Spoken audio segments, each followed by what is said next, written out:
My name is Ryan Carter, and the first real crack in my marriage was small enough to fit in the palm of my hand. I found it on a Thursday night in the basement of our Chicago townhouse. It was just after 9. Outside, sleet tapped against a narrow window near the ceiling, and the old pipes gave off that dull metal knocking sound they always made when winter settled in hard. I was downstairs because Ashley had asked me that morning, almost absent-mindedly, to switch the laundry before bed. Our basement was half-finished.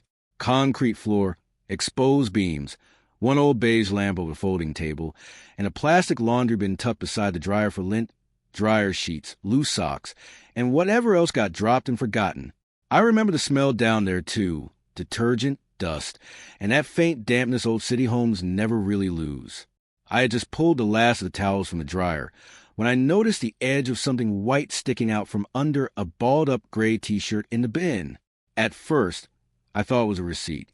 Then I picked it up. A pregnancy test. 2 pink lines.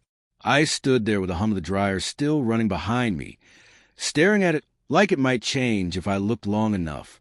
My fingers actually went cold. Ashley hadn't said a word to me. Not a hint. Not a conversation. Nothing. And that by itself would have been strange enough. But the truth was worse. We hadn't really been close in months. Not in the way married people are supposed to be. Not physically. Not emotionally either, if I was honest with myself. We still shared a bed.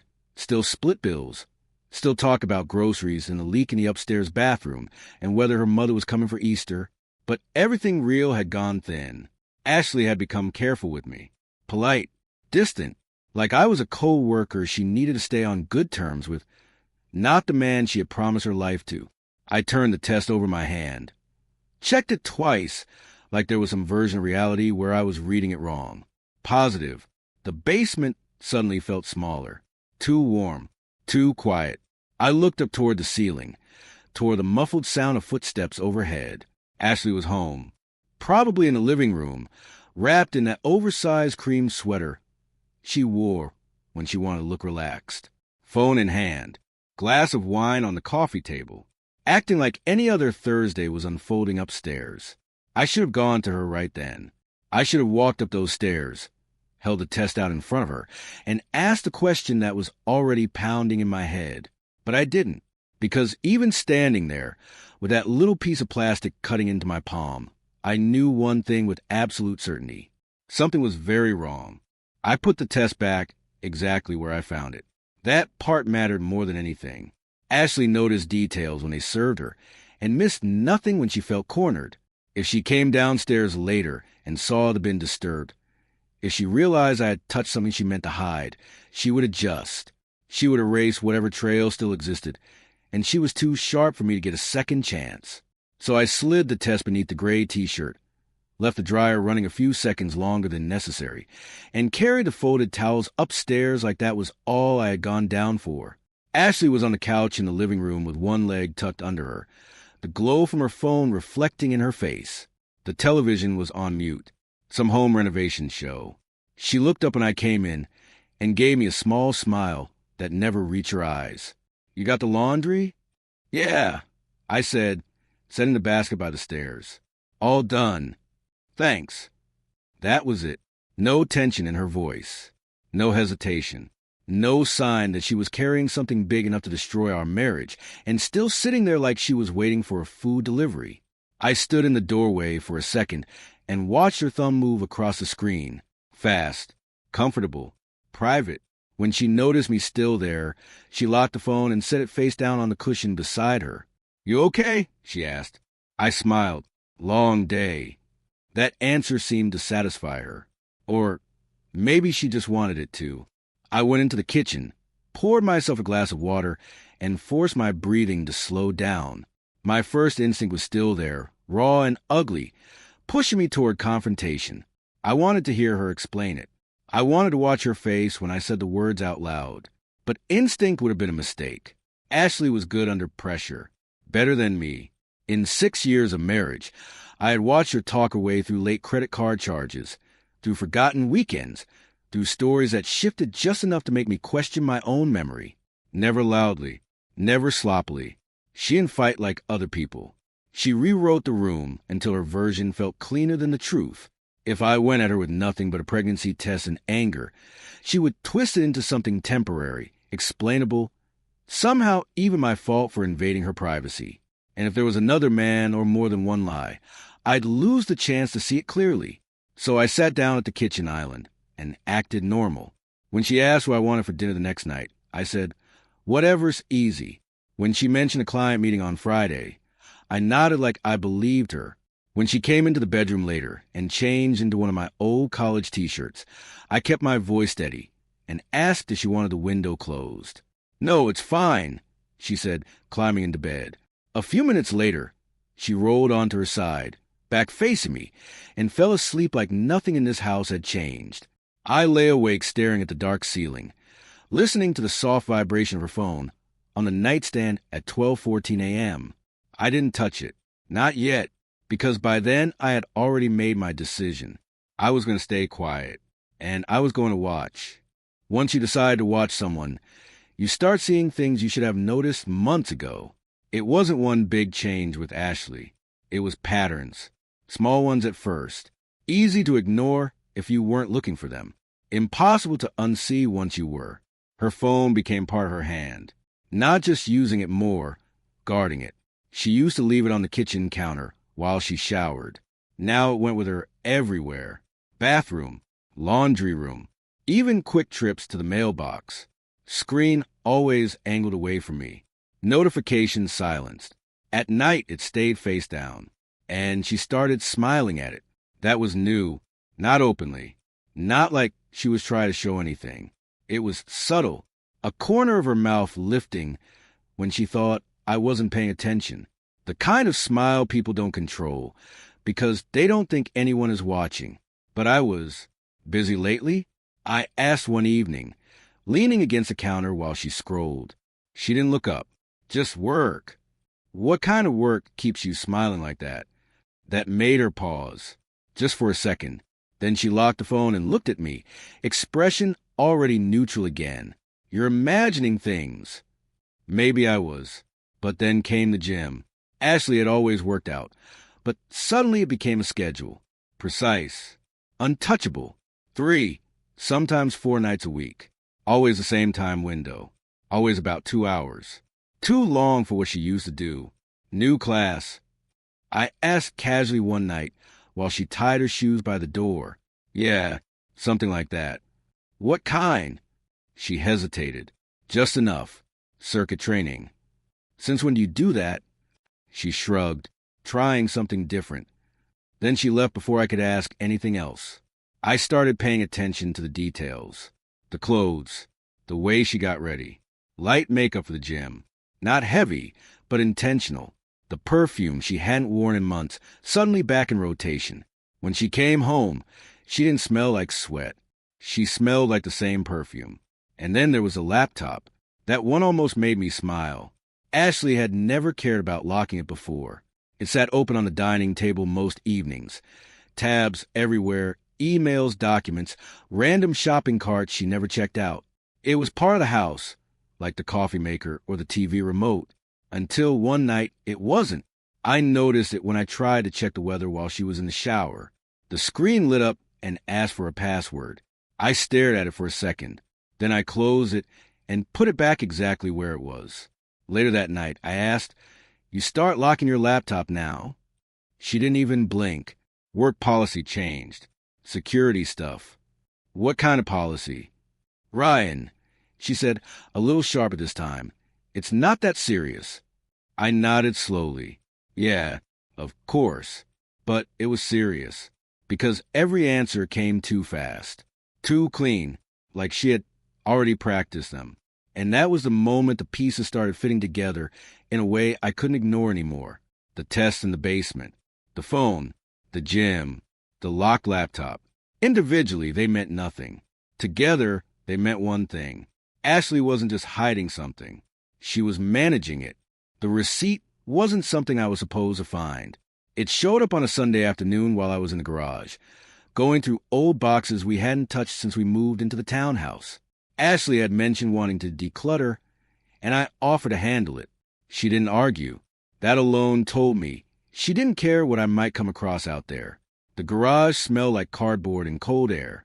I had a space heater running near my feet, a cup of black coffee balanced on a paint-stained shelf, and a stack of boxes labeled in Ashley's handwriting. Winter clothes, decorations, old files. Normal things. Safe things. Until I opened one marked miscellaneous. Inside were random items. Old chargers, a broken picture frame. Some receipts folded into each other like they had been shoved in quickly and forgotten. I almost threw them out without looking. Almost. One of them slipped free and fell onto the concrete. I picked it up without thinking. A storage unit receipt. Not old. Not faded. The ink was still dark, the paper crisp at the edges. Dated 3 weeks ago. I stood there, reading it twice. Facility name. Unit number. Monthly payment. Paid in full. Across town. My first thought was simple. Maybe she mentioned this, and I forgot. So I replayed the last few weeks in my head. Conversations. Small talk. Anything that would make this normal. There was nothing. Ashley didn't forget to mention things like this. She controlled information too carefully. If there was a storage unit, I would know, or at least I was supposed to. I folded the receipt back along its crease and slid it into my jacket pocket instead of putting it back. That was new, before I had been observing. Now I was collecting. That evening, I didn't bring it up. We had dinner, takeout pasta, eaten on the couch while some crime show played in the background. Ashley laughed at something on her phone halfway through, then caught herself and set it down like she remembered I was there. Work. I asked. Yeah, she said quickly. Always work. Later that night, while she was brushing her teeth, I stepped into the bedroom and pulled the receipt back out. I memorized the address, the unit number, the facility name. Then I put it in my wallet, behind an old insurance card she never checked. When she came back into the room, I was already in bed, scrolling aimlessly through emails. You coming to sleep? I asked. In a minute, she turned away from me, standing in front of the mirror, applying lotion to her arms with slow, deliberate movements. Calm, controlled, like always. I watched her reflection for a second longer than I should have. Then I looked back at my phone, because by then the situation had changed. The pregnancy test told me something was wrong. The patterns told me she was hiding something. But the storage unit? That told me she had built something outside of our life. Something physical. Something real. And the next morning, I decided I was going to see it for myself. I didn't go to the storage unit first. That would have been too direct. Too early. Instead, I started with something simpler. I followed her. Tuesday morning. Ashley left the house at 8:15, same as always.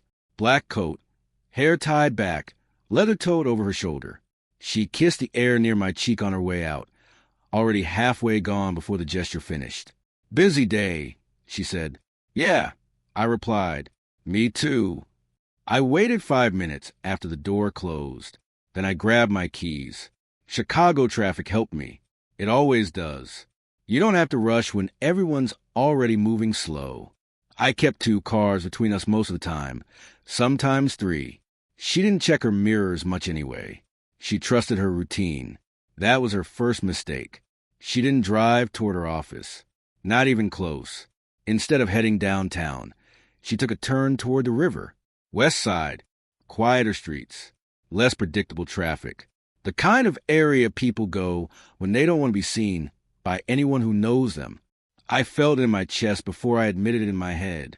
This wasn't work. She pulled up in front of a boutique hotel. Small, modern, the kind of place with dark glass windows and a clean sign that didn't draw attention. I drove past it once, slow enough to see her park. She checked her reflection in the mirror before stepping out. Not rushed, not nervous. Routine. I parked half a block down and watched. The air was cold enough that my breath fogged the windshield. So I turned the heat down and cracked the window slightly. The street was quiet. No foot traffic. Just the low hum of the city somewhere further out. Ashley stood near the entrance for less than a minute. Then he showed up. Confident walk. Dark coat. Clean haircut. The kind of man who looks like he knows exactly where he belongs at all times. He didn't hesitate when he saw her. He smiled. She smiled back. Not the small, controlled smile she gave me. This one was different. He stepped in close, like there was no question about it, and kissed her on the cheek. His hand rested briefly at the small of her back, guiding her toward the entrance like it was something they'd done before. More than once. They didn't look around, didn't check who might be watching, didn't act like they had anything to hide. That was the part that stayed with me. They walked inside together, side by side, like it was normal, like it was theirs. I sat there for a long minute after the door closed behind them. No anger. Not yet. Just clarity. The pregnancy test. The lies. The late nights. The storage unit. And now this. It all connected cleanly. Too cleanly. I pulled my phone out and checked the time. 9:02 a.m. Then I leaned back in the seat, eyes still on the hotel entrance. And I waited, because if this was routine for her, then she wasn't planning to stay long. And I wanted to see exactly how this routine ended. Ashley came home at 12:47 p.m. I was already there. Laptop open. Emails on the screen. Coffee half finished beside me. The house looked exactly like it should on a normal Tuesday afternoon. Quiet. Predictable. Safe. She walked in like nothing had happened. "Hey," she said, slipping off her coat. "Hey." No hesitation. No tension in her shoulders. If anything, she looked lighter, like she had just finished something she enjoyed. "How was your morning?" I asked without looking up. "Busy," she said immediately. "Back-to-back meetings." Of course. I nodded slowly, scrolling through nothing on my screen. What kind of meetings? She paused just long enough to choose a version of reality she wanted. Client strategy stuff. "You wouldn't care," she added, a small smile in her voice, like she was softening it. I finally looked up at her. "Try me?" She held my gaze for a second, then shrugged. "Just marketing projections. Budgets. Nothing exciting. Clean. Simple. Uncheckable without effort." She walked into the kitchen, opened the fridge, and took out a bottle of water. Her movements were relaxed, controlled, like she'd already run this conversation in her head and knew exactly how it would go. I stood up and followed her halfway. "Downtown?" I asked casually. "Yeah," she said, not turning around. "Traffic bad. Always is." I leaned against the counter, watching her. Then I shifted it slightly. "River area is worse, though." That made her stop. Not fully, just a fraction. A small pause as she twisted the cap off the bottle. Then she took a sip and turned back to me. I wasn't near the river. There it was. Too fast. Too direct. I hadn't said she was. I let a second pass. Like I was thinking. "Didn't say you were." She smiled. But this time, it didn't reach her eyes. "Well, I wasn't," she said, setting the bottle down a little harder than necessary. "I was at the office all morning." "All morning," I repeated. "Yeah." I nodded again, like I believed her. "Good. Just figured with all the construction over there, it'd slow things down." "Not my problem," she said lightly. Then she picked up her phone. Conversation over.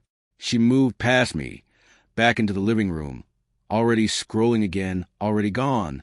I stayed in the kitchen for a few seconds after she left, not moving, not reacting, just letting it settle, because that was the moment I understood something important. This wasn't occasional. This wasn't a mistake. She didn't hesitate because she felt guilty. She didn't stumble because she was nervous. She lied because it was routine, because she had done it enough times that the truth wasn't even part of the equation anymore. I walked back to the table, closed my laptop, and sat down slowly. No anger. Not yet. Just a quiet, steady realization forming into something sharper. Ashley wasn't hiding a single secret. She was living a second life, and she was very good at it. I didn't rush. That was the difference between suspicion and proof. Suspicion pushes you. Proof waits for you to be ready. 3 nights later, Ashley left her tablet on the coffee table. That alone wasn't unusual. It was older than her phone, slower, mostly used for emails and light browsing.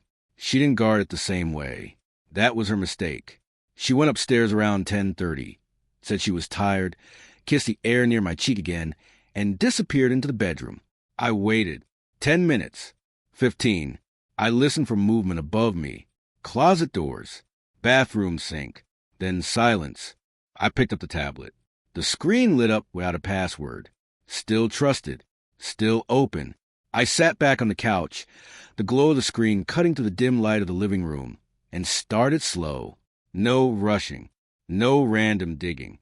Just patterns. Email first. Nothing obvious. Work threads. Promotions. Calendar invites. Then messages. Synced. That's where it broke open. A name kept repeating. Daniel Reed. At first, it looked harmless. Short messages.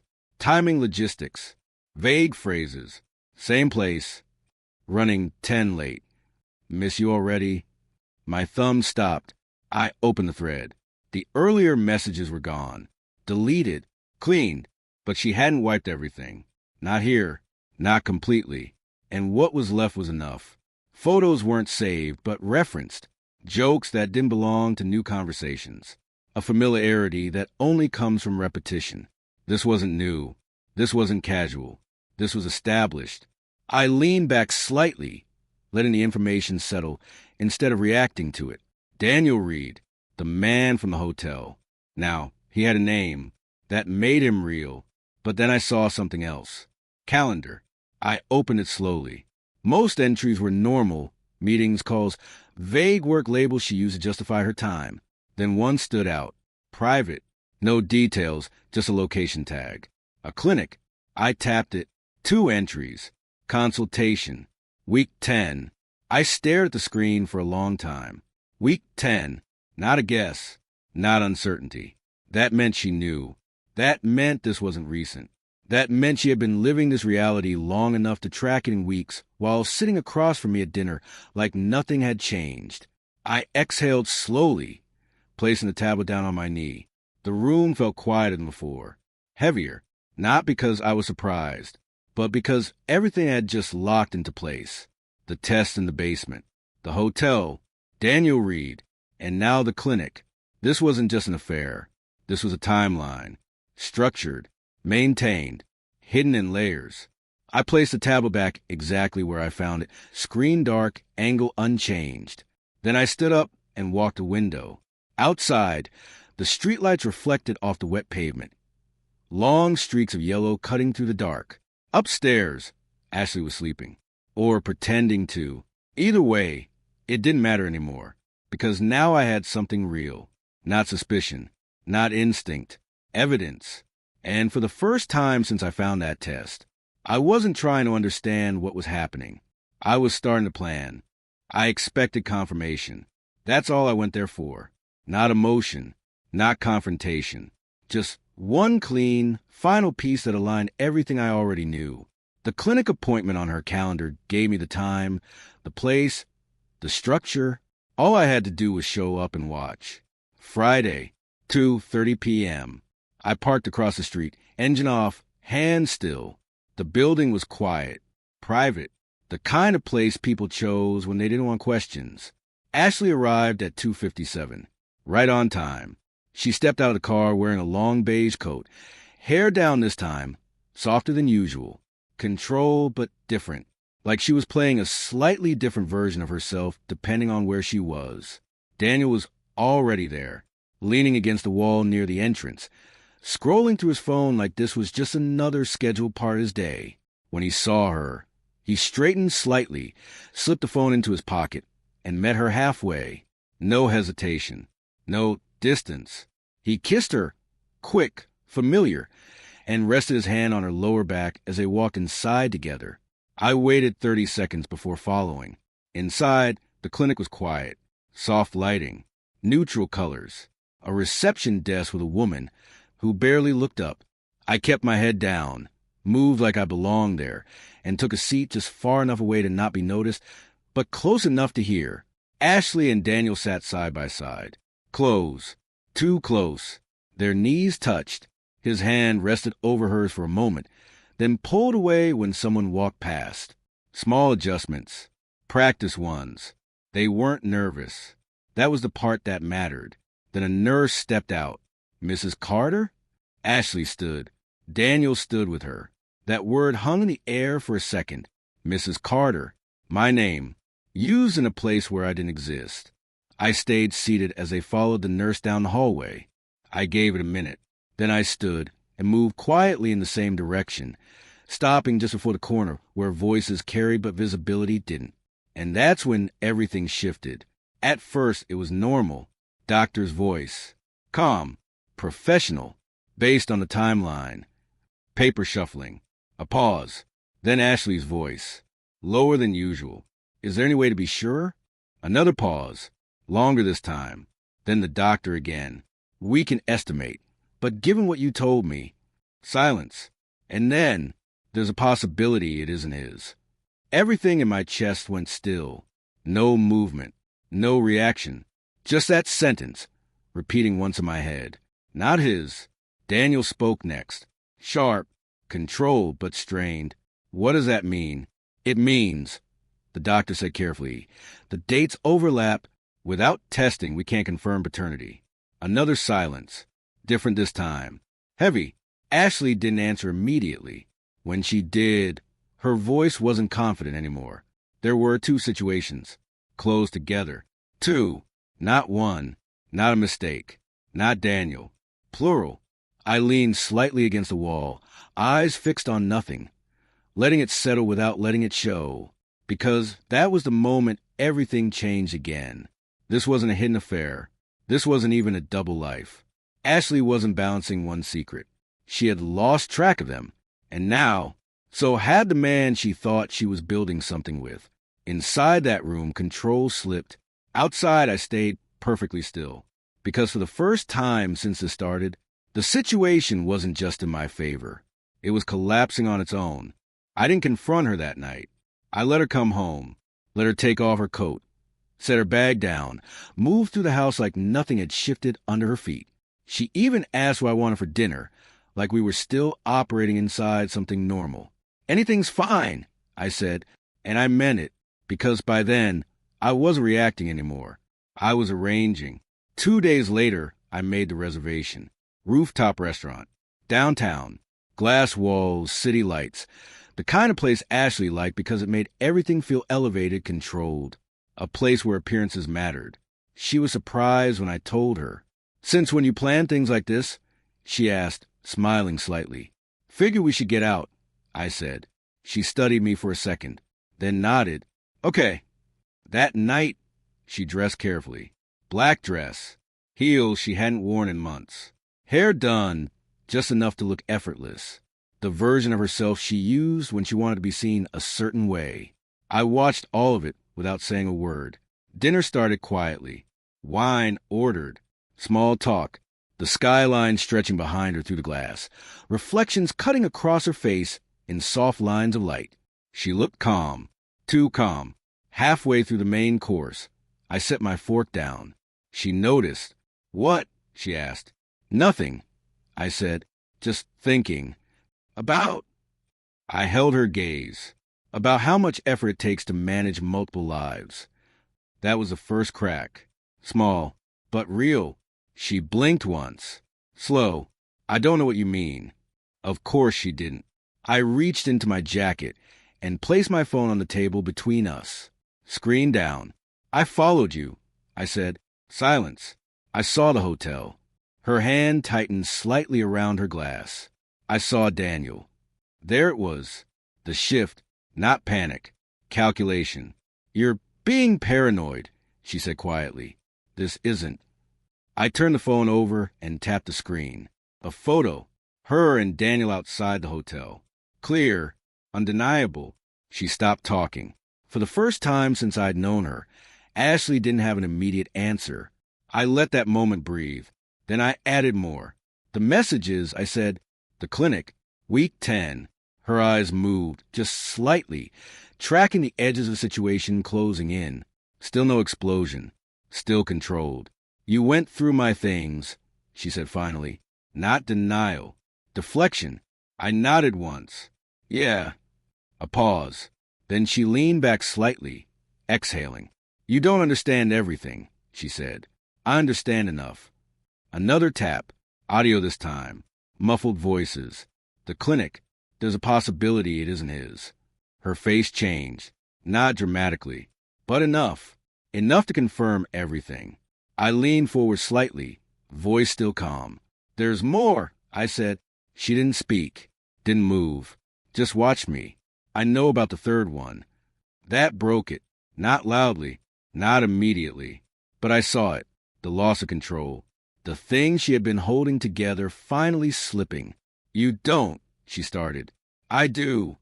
I sat back, gave her space, then delivered the last piece. I already contacted them. Silence. Real silence this time. Not controlled. Not managed. Dead weight between us. Daniel, I said, and the other one. Her lips parted slightly. No sound came out. I sent everything. I continued. Photos. Messages. Clinic timeline. I picked up my glass, took a slow sip, then set it back down, and I didn't just send it to them. Now she looked scared. Actually scared. I sent it to the people around them. That was it. That was the moment she lost the room. Because for the first time, Ashley wasn't controlling the narrative. She wasn't ahead. She wasn't managing anything. Everything she had built, every version of herself she was maintaining, was already collapsing somewhere else. Without her. I can explain, she said, but her voice was different now. Thinner, unsteady. I shook my head slightly. No, I said, you can't. And for the first time since this started, I wasn't watching anymore. I was finished. Ashley didn't touch her food. She sat there, hands resting on the table, fingers slightly curled like she didn't know what to do with them anymore.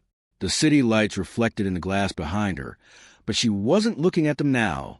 She was looking at me, trying to find something she could still use. There's context, she said finally. You don't understand how things got here. I held her gaze. That doesn't matter anymore. It does, she insisted, leaning forward slightly.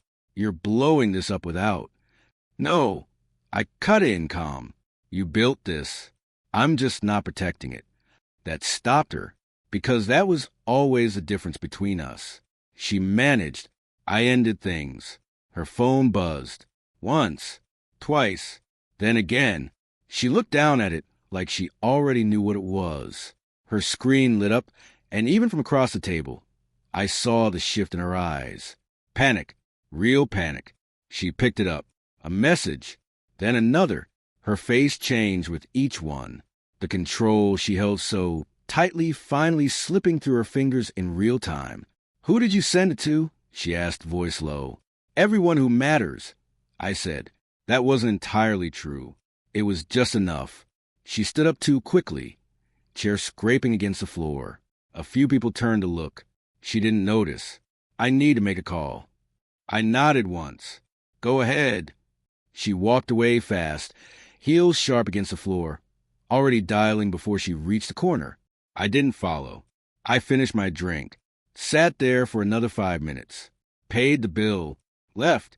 When I got home, the house felt different. Not empty. Clear. Like something heavy had finally been removed. Ashley came back an hour later. I heard the door open. Fast footsteps. Then she appeared in the living room, breathing uneven, phone still in her hand. What did you do? She asked. I looked up from the couch. Ended it. They're calling me, she said. Both of them. This is a mess, Ryan. You had no right. I had every right. She shook her head, pacing now. You don't understand what you've done. I do, I said. I made sure none of this stays hidden. She stopped, looked at me, and for the first time, there was no strategy left in her expression. Just collapse. They're walking away, she said quietly. I didn't respond, because I already knew that was the point. The men she was balancing, the versions of herself she was feeding. Gone. No future there. No safety net. No control. Just consequences. I can fix this, she said, softer now. We can fix this. I stood up slowly. No, I said, you can deal with it. That night, I slept in the guest room. The next morning, I called a realtor. Within 2 weeks, the townhouse was listed. Within a month, it was sold. Ashley moved out before closing. No fight. No real argument left to have. She sent a few messages at first, short, careful, like she was testing if anything still worked. I didn't answer. The last thing I heard was that neither man stayed. One disappeared completely. The other cut contact the moment things got complicated. Whatever she thought she was building didn't survive exposure. 3 months later, I left Chicago. Seattle was quieter, cleaner, new in a way that didn't ask questions about the past. I rented a small place near the water. No extra rooms, no shared spaces, just mine. Some nights, I'd sit by the window and think about how close everything came to staying hidden, how easily I could have ignored it, how simple it would have been to believe her. But I didn't, because betrayal doesn't break you when you see it clearly. It resets you. And sometimes that's the only clean ending you get.